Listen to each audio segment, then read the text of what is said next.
Madalas nating igisa o ginataan ang kalabasa, pero lingid sa kaalaman ng karamihan, kinukonsider ng mga botanist ang kalabasa bilang isang prutas. Sa katunayan, ang kalabasa ay tinaguri ang superfood dahil siksik ito sa mga nutrients na makakabuti sa ating overall health. Kaya naman patok ang kalabasa sa mga matatanda pati na rin sa mga bata. Narito ang ilan sa mga benefits ng kalabasa. Number 1, siksik sa nutrients. Ang kalabasa o pumpkin ay may kahanga-hang nutrient profile. Ito ay isang nutrient powerhouse na mayaman sa vitamins at minerals. Ang 1 cup ng cooked mashed kalabasa ay nagbibigay ng mahigit 200% recommended daily intake ng vitamin A. Ang kalabasa ay may good amount din ng vitamin C, D, E, at K.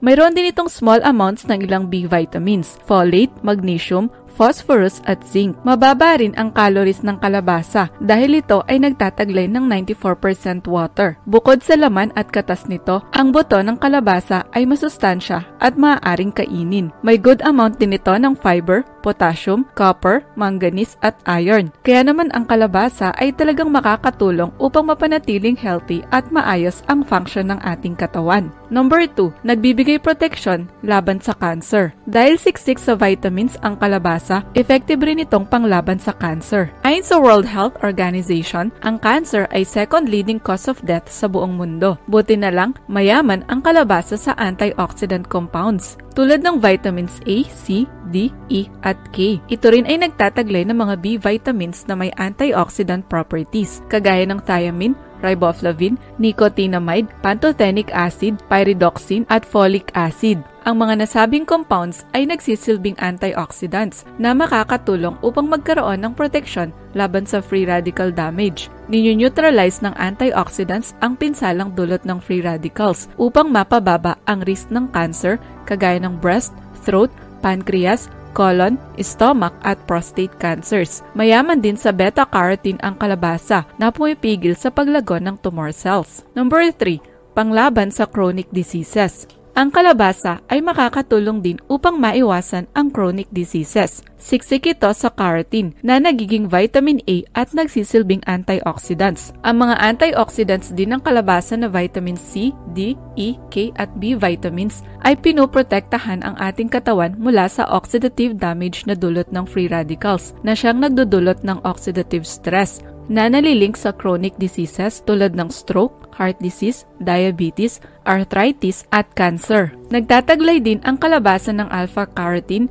beta-carotene at beta-cryptoxanthin na nagbibigay proteksyon laban sa free radical damage. Kaya naman, ang regular na pagkain ng kalabasa ay maaaring makatulong upang maiwasan ang iba't ibang chronic diseases at conditions. Number 4, makakabuti sa digestion at weight loss. Madalas ka bang mahirapan sa pagdumi o magkaroon ng problema sa tiyan? Ang pagkain ng kalabasa ay makakatulong sa iyo. Ito ay may high content ng zinc at vitamin A na maaaring makatulong upang mapabuti ang intestinal barrier. Ang zinc ay isang soothing mineral para sa digestive system na may kakayahang isaayos ang cells sa ating intestinal tract. Pinapanatili nitong malakas at maganda ang function ng intestines para ma-absorb ng maayos ang mga nutrients. Furthermore, ang balat ng kalabasa ay nagtataglay ng polysaccharides na nagpaparami ng good bacteria sa tiyan. Ang cucurbitine na matatagpuan sa kalabasa ay effective naman na pantanggal sa mga intestinal worms. Samantala, ang fiber na taglay ng kalabasa ay makakatulong sa weight loss, bowel movements,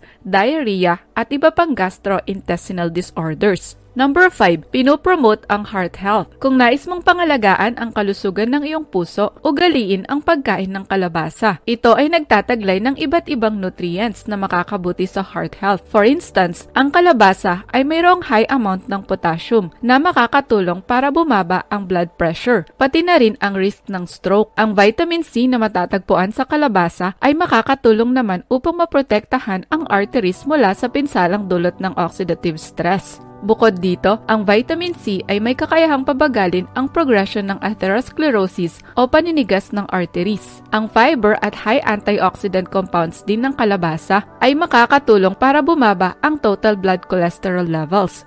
That's why ang kalabasa ay nire-recommend bilang part ng heart-healthy diet para mapababa ang risk ng heart disease.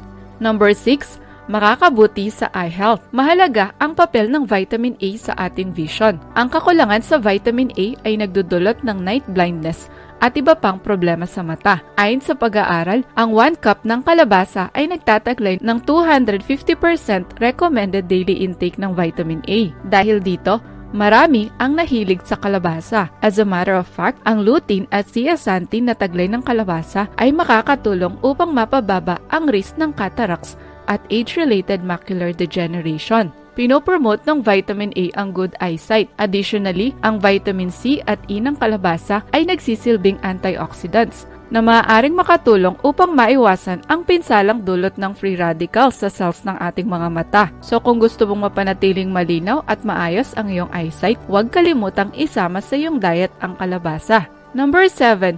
Pinopromote ang healthy skin. Ang high natural vitamin A ng kalabasa ay makakatulong para ma-minimize ang acne scars. May salicylic acid din ito na makakatulong para mabawasan ang acne. Samantala, ang taglay nitong beta-carotene ay makakatulong upang mabawasan ang appearance ng wrinkles at dark spots. Moreover, ang high zinc content din ng kalabasa ay nagbibigay proteksyon sa ating skin mula sa harmful UV rays. Napatunayan din sa pag-aaral na ang taglay nitong carotenoids ay nagsisilbing natural sunblock at ang vitamin C din nito ay kailangan ng ating katawan para mag-produce ng collagen. Kaya naman ang pag-consume ng kalabasa ay effective na paraan para mapanatiling strong, healthy at hydrated ang ating skin.